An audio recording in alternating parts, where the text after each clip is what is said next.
Hello and welcome to Indus News, live from Islamabad. I am Muneeb Hamid with the news of this hour. Let's begin with the top stories first.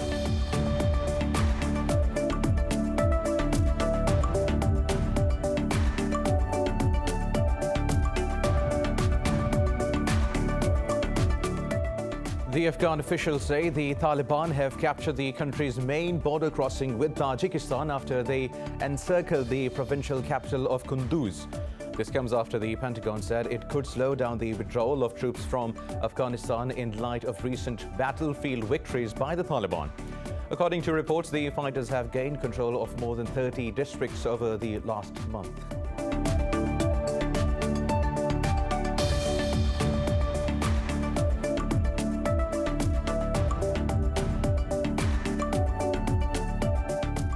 Pakistan's Prime Minister Imran Khan says Islamabad is ready to partner with Washington for peace in Afghanistan.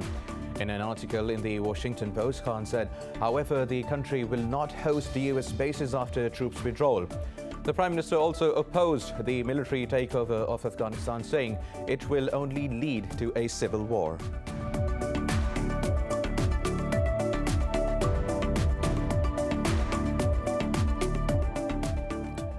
Pakistan has challenged India to hold an opinion poll of the aspirations of Kashmiris over occupied Kashmir's illegal annexation. In a statement, Foreign Minister Shah Mahmood Qureshi said New Delhi will have to reverse its illegal revocation of the valley's statehood if Kashmiris around the world reject these unilateral steps.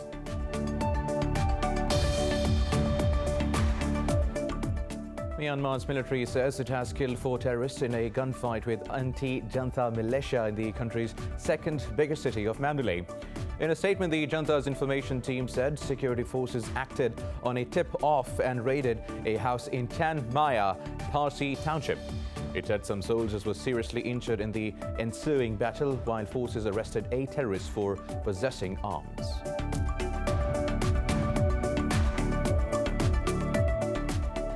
India has reported nearly 1,200 deaths from COVID-19 and over 42,000 cases overnight, the lowest in 3 months. Meanwhile, in Pakistan, 27 more people lost their lives to the virus, while over 600 tested positive in the past 24 hours. Globally, the virus has claimed more than 3.8 million lives and infected nearly 179 million people so far.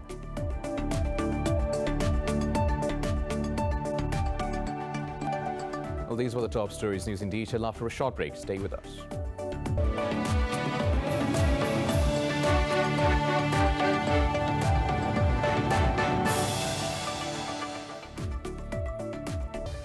Welcome back. Now let's have the news in detail. We'll start from Afghanistan.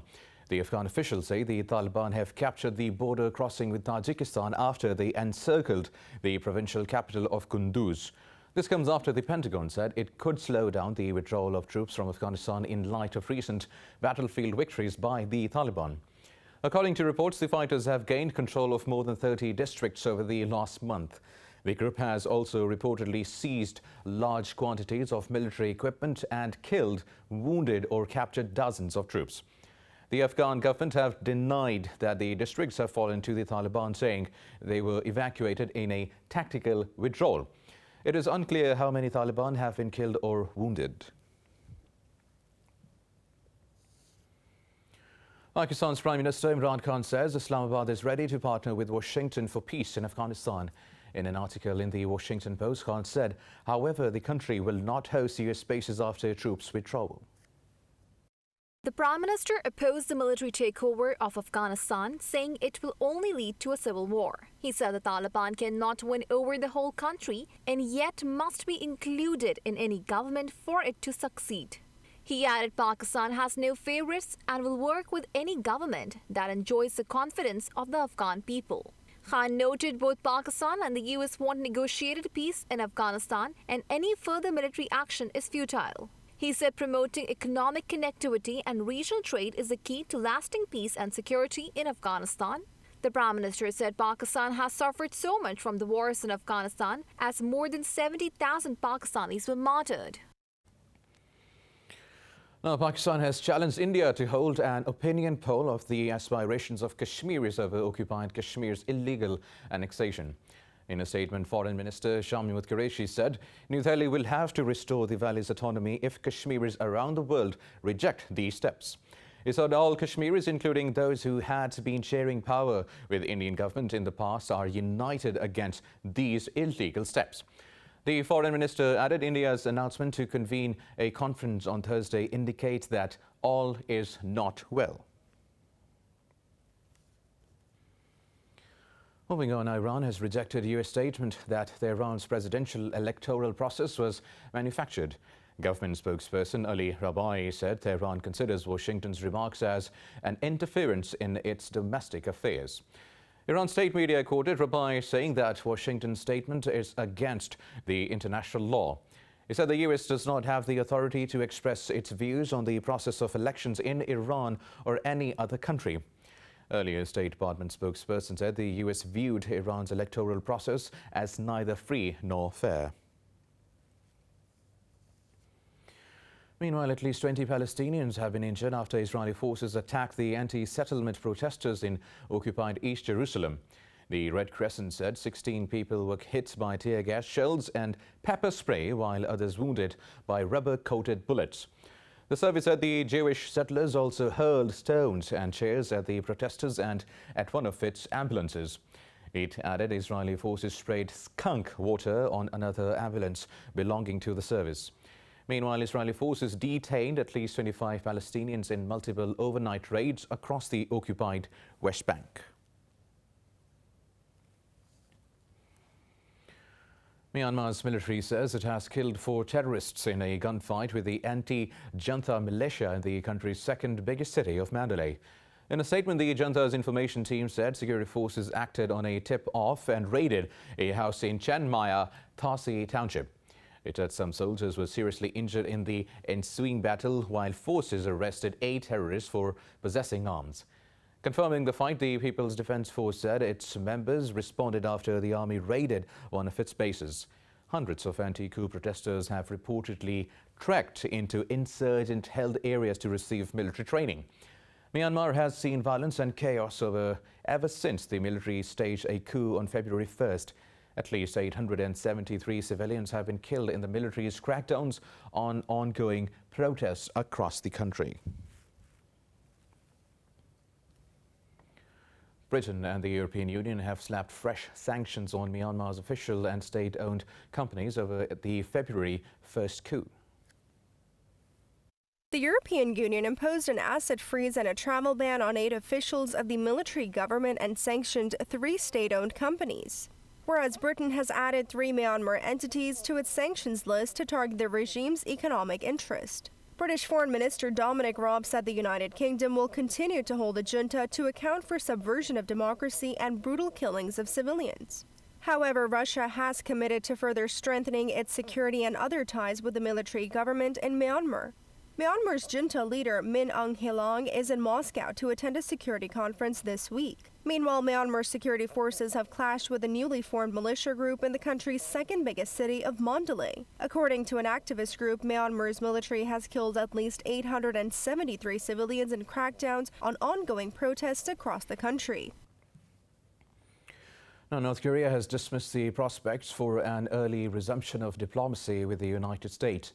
North Korean leader's sister, Kim Yong-jong, said expectations on talks will only bring greater disappointment to the U.S. In a statement, she said the U.S. appears to be interpreting signals from North Korea in a way to seek comfort for itself. She was responding to U.S. National Security Advisor's statement that he saw an interesting signal from Pyongyang. Earlier, Kim Jong-un said Pyongyang must prepare for both dialogue and confrontation with Washington. Meanwhile, U.S. Special Representative for North Korea Sung Kim met South Korea's Unification Minister Lee In-young in Seoul. During the meeting, the two sides agreed to pursue complete denuclearization of the Korean Peninsula through talks. Now, the U.S. says it is in talks with key stakeholders in Libya over the withdrawal of foreign fighters ahead of elections in December. The development comes as Secretary of State Antony Blinken travels to the second Berlin conference on Libya this week. Talking to reporters, U.S. Special Envoy for Libya Richard Norland underscored the importance of the elections. He said a fully empowered and legitimate government could push foreign actors to pull out their troops. Norland added the pullout will be very important and impactful development for the country. He called on all sides to work towards making progress instead of waiting for next year. Libya's two main warring sides consented to a new government this year after a decade of violence. Now moving to Ethiopia, where voters are heading to polls in the Sidama region to cast ballots in the country's national and regional parliamentary polls. Authorities failed to hold polls in 4 of Ethiopia's 10 regions, including Sidama, due to logistical problems. More than 37 million people were registered to vote to pick 547 deputies for the federal parliament. Meanwhile, officials began counting ballots from other regions amid reports of irregularities in some areas. The ruling Prosperity Coalition, led by Prime Minister Abiy Ahmed, is the main contender for victory among 46 parties. More news coming up in this news bulletin after a short break. Stay with us.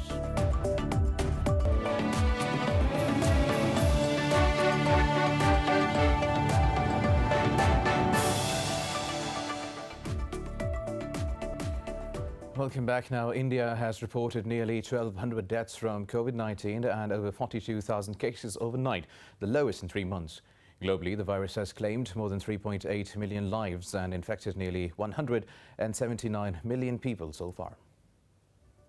The World Health Organization has warned of a growing shortage of COVID-19 vaccines in a majority of poorer countries, despite the global sharing scheme. Health Body Senior Advisor Dr. Bruce Alward said the COVAX program had delivered 90 million doses to 131 countries. But he said this was nowhere near enough to protect populations from a virus still spreading worldwide. Cases are surging again in Australia's most populous state, New South Wales, raising prospects of more tough restrictions in Sydney. Meanwhile, Cuba says its 3-shot Abdullah COVID-19 vaccine has proven over 92% effective in last-stage clinical trials. Brussels' COVID-19 woes continue as the country confirmed 761 deaths and nearly 39,000 new cases over the past 24 hours. However, the once worst-hit European country, Italy, has decided to end mandatory mask wearing from June 28.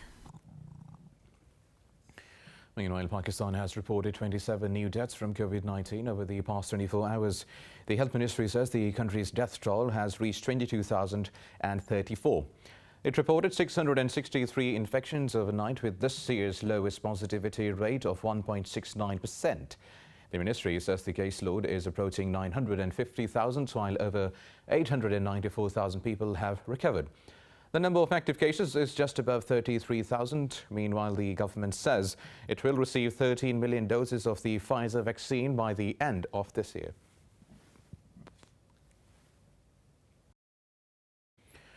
Now, Somalian army says it has killed a number of AL-SHABAAB militants in planned simultaneous operations in various parts of the country. In a tweet, the military said its commandos raided the militant hideouts in Sabun, Barrow, Medina Aid and the Middle Shabelle areas. The operations were launched a week after the AL-SHABAAB militants attacked an army base in the Middle Shabelle region with a car bomb. However, no casualties were reported.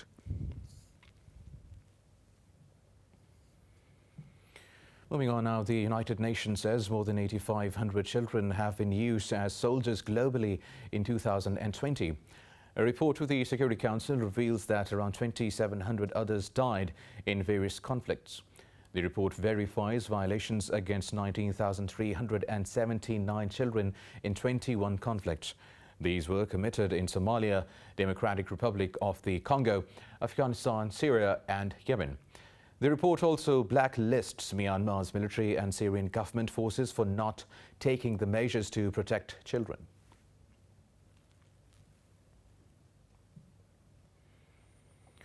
Mexican President Andrés Manuel López Obrador has ordered a probe into gun violence that killed 19 in Reynosa city over the weekend. Armed gunmen fired from cars during multiple attacks in several neighborhoods of the Reynosa on Saturday. 15 among those killed were civilians, while 4 others are believed to be from a criminal group. Speaking at a news conference, Obrador said he would direct the Attorney General's office to investigate the matter. Everything indicates that this was not a confrontation, but a command to shoot at people who were not attacking anyone. This was a cowardly act that took away the lives of innocent people. Well, Rosa, which borders Texas, is one of Mexico's most violent cities and is a battleground for powerful drug gangs fighting for control. Now, millions of residents in Mexico City have taken part in an emergency earthquake drill. It is an annual event that aims to prepare residents to respond appropriately in the wake of an earthquake. The drill began as the authorities activated quake alarms across the city. Following that, residents and office workers carried out emergency evacuations of homes and buildings. The drill brought back traumatic memories for many residents from deadly quakes that have rocked the capital over years. The city's last massive quake in 2017 killed hundreds and left tens of thousands of buildings damaged.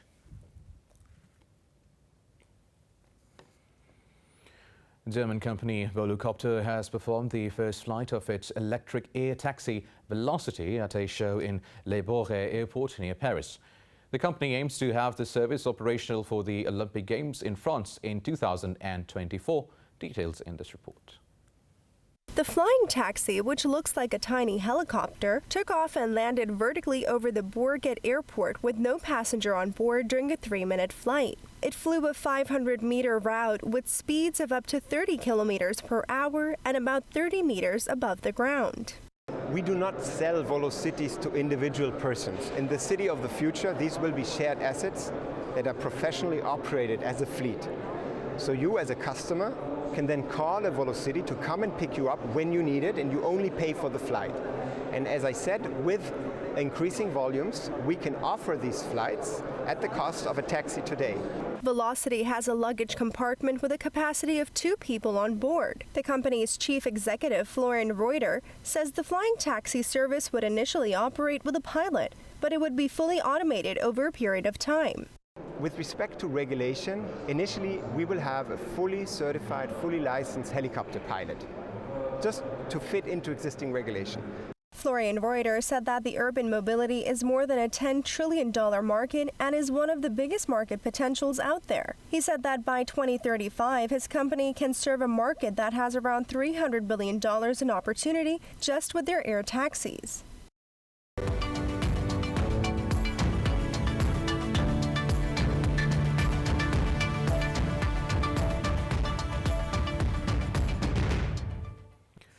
Now, most European stocks have edged lower as global markets react to the possibility of a near-term rise in US interest rates. Italy's FTSE MIB has dipped the most, shedding over 0.5%. Frankfurt's DAX has also slipped close to 0.5%. The Pan-European Stock 600 and the CAC 40 in Paris also edged down marginally. London FTSE, however, has ticked up fractionally. Earlier, most Asian stocks recovered from losses, with Japan's Nikkei 225 jumping nearly 3%. And with that, we come to the end of this news bulletin. For the latest updates, you can follow us on social media at Indus News.